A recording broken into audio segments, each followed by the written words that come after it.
Hey guys, welcome back. Today I'm going to be ranking all the brand new powers and specials in Anime Fighting Simulator X, Update 1. So as y'all may know, the new tournament update dropped and a bunch of new powers got released. So I'll be ranking all of them. So at first we have the S tier. The S tier has the best powers and specials for the brand new update powers and stuff. So the first item that I would actually have is the brand new Thor champion. So the Thor champion is only available from the tournament island.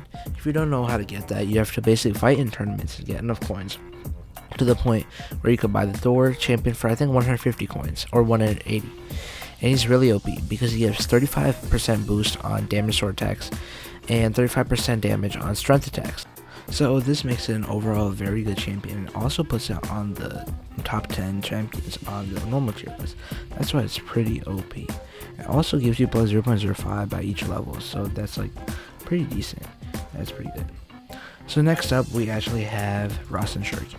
So Rasen Shuriken is a brand new chakra power from the Boom quest, and this is actually like a super OP thing because it has a bunch of like range and damage that makes it really good. So next up, the next special that we have is actually a brand new thing called Magma.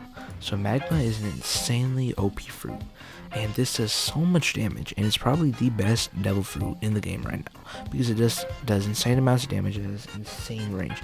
I would definitely recommend getting this, and that's why I'd put that in the S tier.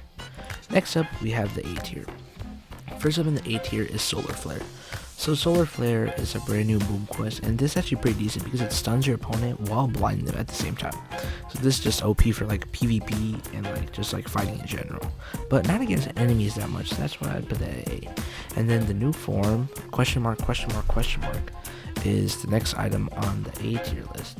So the reason this is so good is because it gives an insane amount of damage reduction, and it gives a 50% increase in all chakra damage.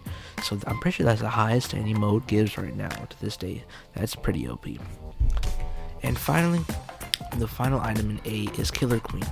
So Killer Queen is a brand new stand, and I believe that this is actually one of the new best stands because it's actually not that hard to get, but it's actually decently OP. It has a few bomb moves and like a few moves here and there that have like low cooldown and pretty high damage. That's why I'd recommend using that, but I would obviously prefer like Magician's Red or something else over it. And then finally we have the C tier. So the C tier actually has one item right now, and that is the engine quirk. So the engine quirk, in my opinion, is not that good because it's kind of like easy to get, and while it's also easy to get, its moves are not that good at all. And I'll definitely recommend using Explosion or Half Hot Half Cold because they're much easier to get and way more OP. So that's why engine is not that good because it's like relatively worse than the other things. Alright, and finally we have Luffy. So Luffy has 30% more damage on strength attacks and minus 10% cooldown. And then I would actually say that this is probably like a B tier because it has some decent effects, but it could be a lot better. And it also costs 75k coins, which is like a lot. So that's why I wouldn't really recommend getting that. But yeah, if you want to see what the rest of the tier list look like, I'll have it posted up here. And yeah, as you can see, is pretty much all I said. And yeah, that's all for today's video. Hope you guys enjoyed this. Thanks for watching and please subscribe.